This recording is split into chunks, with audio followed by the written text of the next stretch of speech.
ఎవరి టైం ఎప్పుడొస్తుందో తెలీదు అనే మాట తరచుగా వింటూ ఉంటాం. కానీ కొందరి జీవితాలు చూస్తుంటే ఈ మాట 100కి 100% నిజమనిపిస్తోంది. 2023వ సంవత్సరం కూడా సోషల్ మీడియా కొందరి జీవితాల్లో ఊహించని మార్పును తీసుకొచ్చింది. మన తెలుగు రాష్ట్రాల్లోనూ ఇలాంటి వ్యక్తులు ఉన్నారు. అలా అనూహ్యంగా లైఫ్ టర్న్ తీసుకున్న 5 వ్యక్తుల్లో ఇటీవల తెలంగాణ ఎన్నికల్లో పోటీ చేసి దేశవ్యాప్తంగా చర్చనీయాంశమైన బర్రెలక్క అలియాస్ శిరీష ముందుంటుంది.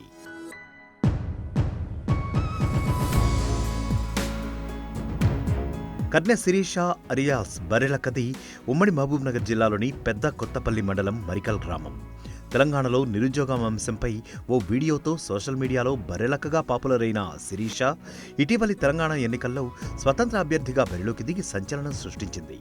హేమాహేమీలైన మాజీ మంత్రి జూపల్లి కృష్ణారావు, బీఆర్ఎస్ అభ్యర్థి బీరం హర్షవర్ధన్ రెడ్డిలకు సవాల్ విసిరి 5,000కు పైగా ఓట్లు సాధించింది. ఈ ఏడాది సోషల్ మీడియాతో స్టార్ అయిన మరో వ్యక్తి పల్లవి ప్రశాంత్. అన్నా నేను మళ్ళొచ్చినా అన్న డైలాగ్తో సోషల్ మీడియాలో ఫేమస్ అయిన ప్రశాంత్ సాధారణ పౌరుడిగా బిగ్ బాస్కు వెళ్లడమే కాదు, ఎవ్వరూ ఊహించిన విధంగా టైటిల్ సైతం ఎగరేసుకుపోయాడు.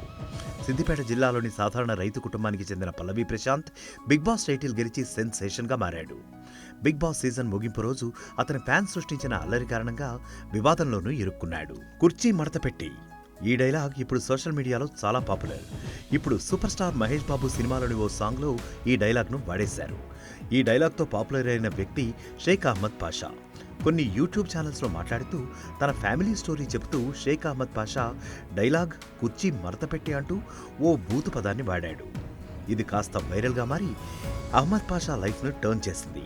ఇక ఈ డైలాగ్ను మహేష్ బాబు పాటలో వాడుకున్నందుకు షేక్ అహ్మద్ పాషాకు ₹1,00,000 ఇచ్చినట్లు సమాచారం. ఈ ఏడాది సోషల్ మీడియాలో చాలా తక్కువ టైంలో ఫేమ్ అయిన మరో వ్యక్తి యశస్విని రెడ్డి. ఇటీవల జరిగిన తెలంగాణ అసెంబ్లీ ఎన్నికల్లో పాలకుర్తి నియోజకవర్గం నుంచి పోటీ చేసిన యశస్విని రెడ్డి 6 సార్లు ఎమ్మెల్యేగా గెలిచిన మాజీ మంత్రి ఎర్రబెల్లిని మట్టి కరిపించారు. దాదాపు 47,000కు పైగా మెజారిటీ సాధించి సంచలనం సృష్టించారు. తెలంగాణ అసెంబ్లీలో యంగెస్ట్ ఎమ్మెల్యేగా యశస్విని రెడ్డి రికార్డులకెక్కారు. తెలంగాణ ఎన్నికల సందర్భంగా మార్మోగిన పాటల్లో బీఆర్ఎస్ పాట గులాబీ జెండలే రామక్క. ఈ పాటలో 10 ఏళ్ల కాలంలో బీఆర్ఎస్ ప్రభుత్వం చేసిన పనులను, అభివృద్ధి కార్యక్రమాలను వివరించే ప్రయత్నం చేశారు. ఉమ్మడి పాలమూరు జిల్లాకు చెందిన కొమ్ము లక్ష్మమ్మ అనే మహిళ ఈ పాట పాడింది. పార్టీ మీటింగ్లో తోటి మహిళలతో కలిసి ఈ పాటను ఆలపించగా సోషల్ మీడియాలో తెగ వైరల్ అయింది. మరిన్ని వీడియోస్ కోసం ఛానల్ ని సబ్స్క్రైబ్ చేయండి. లేటెస్ట్ అప్డేట్స్ కోసం వాట్సాప్ ఛానల్ ని ఫాలో చేయండి. అండ్ లింక్ డిస్క్రిప్షన్ లో ఉంది.